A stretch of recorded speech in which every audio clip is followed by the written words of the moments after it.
kita membaca doa bersama-sama. Ayo. Bismillahirrahmanirrahim. Rabbi zidni ilma warzuqni fahma. Amin. Baik, sebelumnya Ibu maaf saya dulu ya. Iya, Bu. Siapa yang tidak masuk hari ini? Azlin, Ramina, Rohima. Kenapa tidak masuk mereka sakit? Tidak ada kabar, Bu. Baik, sini ada dua bola. Hadir Bu Syafia Idris. Halo Pak. Faris Aji. Hadir Bu. Asmawati. Hadir Bu. Sahmatia. Hadir Bu. Vijana. Hadir Bu. Baik, jadi di sini semuanya hadir ya. Iya Ibu. Baik anak-anak, setelah Ibu absen tadi, sebelum kita mulai belajar kita pada hari ini, mari kita menyanyikan lagu Aku Sayang Ibu bersama-sama. Oke, 1, 2, 3. Satu, satu, aku sayang Ibu. Dua, dua, juga sayang Ayah. Tiga, tiga, sayang adik kakak. Satu, dua, tiga, sayang semuanya. Oke, ada apa kita mau besok apa pada pagi ini? Tidak dulu, jadi hari ini kita mau belajar pelajaran PKM dengan materi hidup rukun. Sekarang aku mau tanya, anak-anak ada yang tahu atau enggak? Hidup rukun itu gimana sih? Hidup rukun itu apa? Ayo coba deh saling saya, menghargai, saling mencintai, saling menghormati adalah bentuk yang baik. Tidak marah-marah, betul, tidak marah-marah. Oke, jadi hidup rukun itu adalah seperti yang sudah kalian sebutkan tadi, tidak bertengkar, saling menghormati, saling menghargai, saling mencintai. Di sini anak-anak yang punya adik atau punya kakak? Ada. Biasanya kalian suka bertengkar nggak kalau sama adik sama kakak? Suka sering. Iya. Kalian bertengkar karena apa? Mainan. Oh, rebutan mainan. Terus biasanya apa juga? Sering lampu. Sering diganggu sama Jadi kalau kita mau hidup kita rukun, kita nggak boleh berantem sama kakak sama adik. Kalau adiknya pinjam mainan apa-apa, itu harusnya kita sebagai kakak kita menjalankan gitu. Terus kalau kakak kita nakal sama kita nggak boleh nakal sama kakak. Kalau bisa kita laporin ibu aja, jadi kakak dibantu dulu. Oke. Jadi anak-anak, hidup rukun itu nggak cuma di rumah aja, nggak cuma hidup rukun dengan adik sama kakak aja. Jadi hidup rukun itu harus kalian tanamkan juga di sekolah. Kalian juga nggak boleh nakal sama teman kalian. Terus kalau teman kalian mau pinjam pena atau teman kalian butuh sesuatu, itu kalian harus membantu agar menciptakan hidup yang rukun. Nah, itu tanya contoh hidup rukun di sekolah itu gimana? Membantu teman. Situ bekerja sama, kerja sama, betul. Kalau kerja sama dengan teman, kerja kelompok itu termasuk salah satu hidup di sekolah kan? Iya, harus hidup di sekolah. Oke. Jadi anak-anak di sini itu ada gambar hidup rukun. Di sini ada hidup rukun di sekolah, hidup rukun antar warga, hidup rukun antar agama, dan hidup rukun antar keluarga.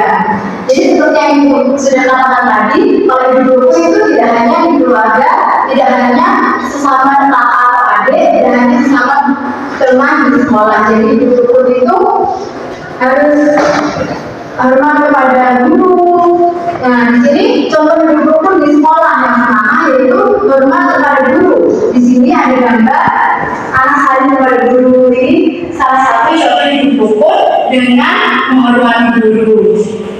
Kemudian yang kedua hidup rukun di sekolah yaitu kerja kelompok bersama teman.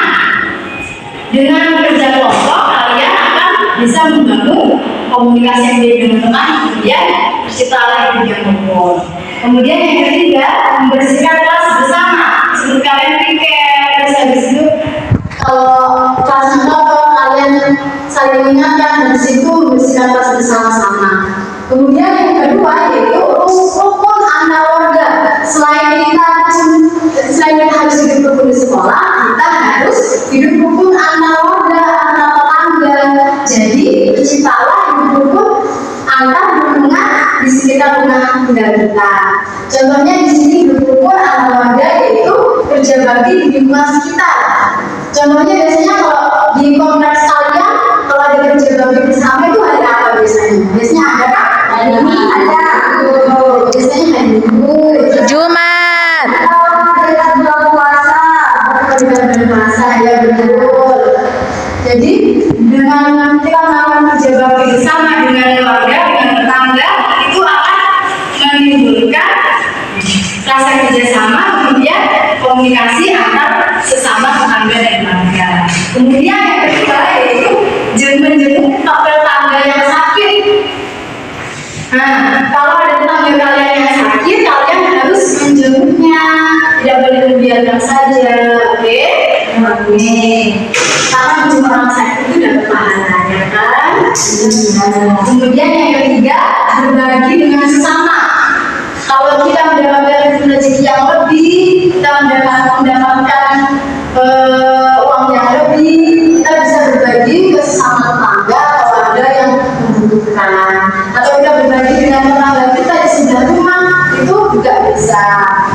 Kemudian yang ketiga rukun antar agama.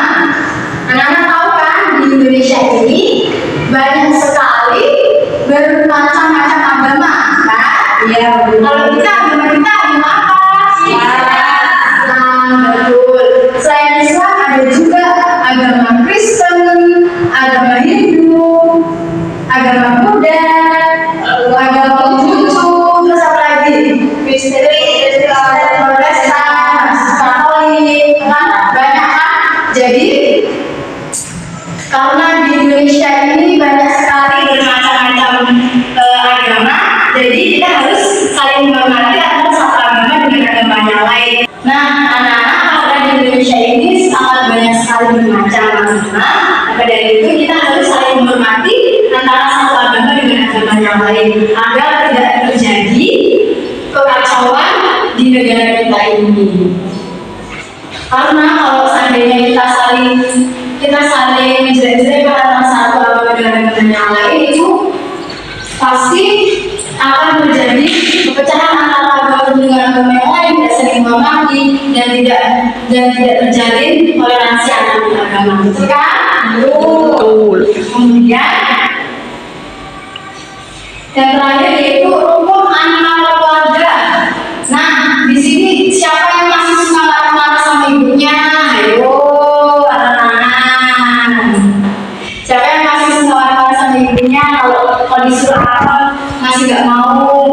Kalau disuruh beli kecap atau apa di toko masih ada marah tuh nggak sama ibunya?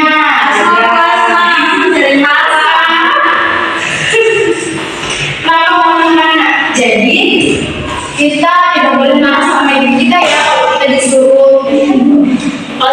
disuruh beli apa ke warung sama ibu kita harus nurut ya, nggak boleh marah sama ibu. Kemudian di sini ada contoh hidup rukun di rumah, yaitu yang pertama bantu masak. Siapa di sini yang suka bantu masak di rumah? Semua. Semuanya ya. Bagus, berarti semuanya menjadi adik kedua orang tua. Amin. Amin. Kemudian yang kedua, saling kepada orang tua sebelum berangkat sekolah. Nah, tadi siapa yang berangkat sekolah? Saling sama orang tuanya. Apa nah? Saya.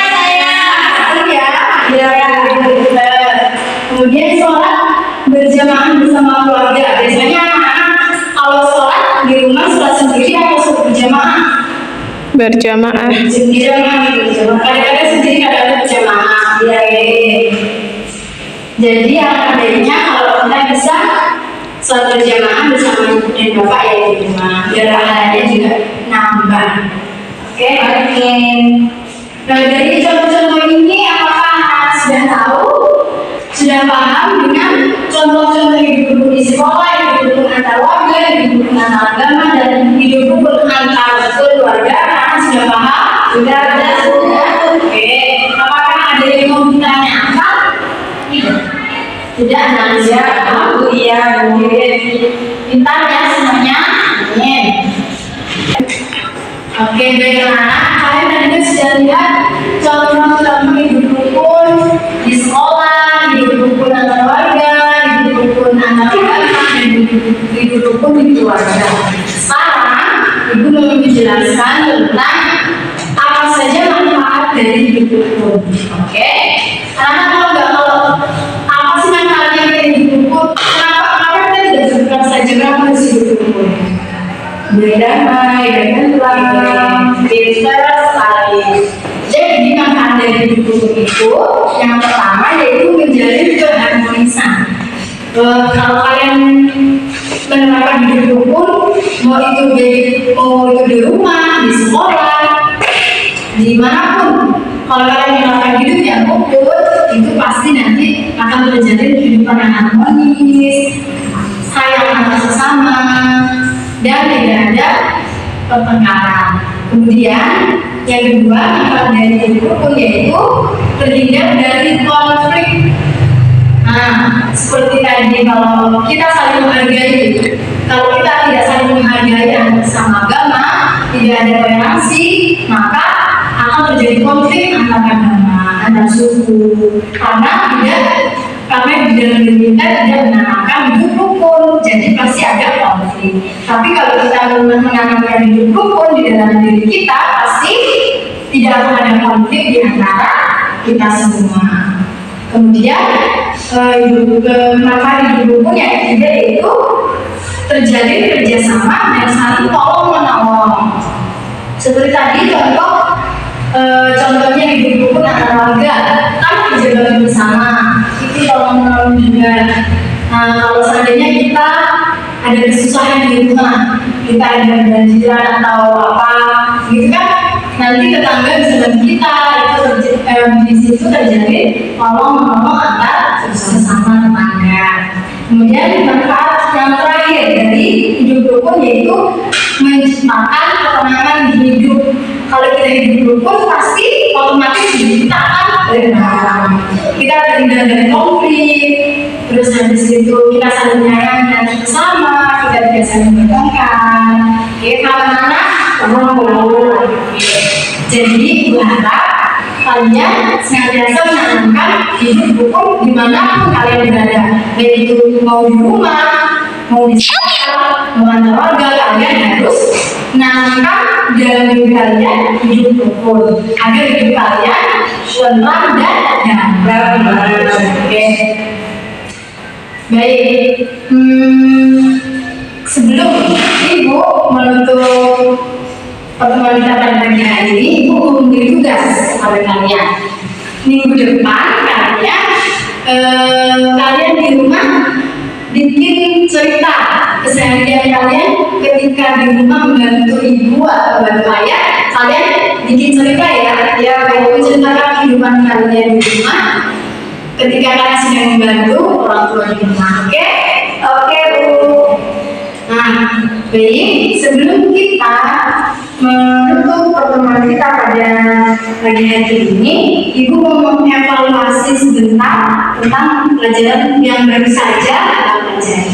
Jadi, Ibu bertanya, hidup rukun itu apa? Ayo kita evaluasi sebentar. Hidup rukun itu saling menghargai, tidak bertengkar. Nah, kemudian kalau kita hidup rukun itu kita harus hidup rukun di mana saja, di sekolah, di masyarakat, dan di luar. Betul. Jadi hidup rukun itu tidak boleh di rumah saja ya, harus di manapun kita berada.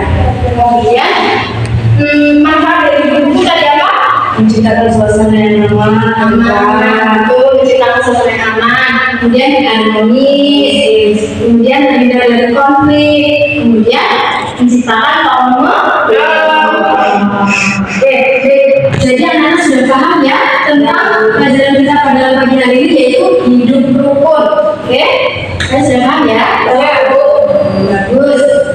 Jadi berharap kalian selalu menanamkan jiwa hidup rukun dimanapun kalian berada. Oke. Baik, ibu rasa semua kita pada pagi hari ini cukup sampai di sini saja. Semoga ilmu yang diberikan bermanfaat untuk kalian semua. Amin. Baik, sebelum kita mengakhiri pertemuan kita pada pagi hari ini, mari kita membaca Alhamdulillah bersama-sama. Alhamdulillahirobbilalamin. Assalamualaikum warahmatullahi wabarakatuh. Waalaikumsalam warahmatullahi wabarakatuh. Dadah.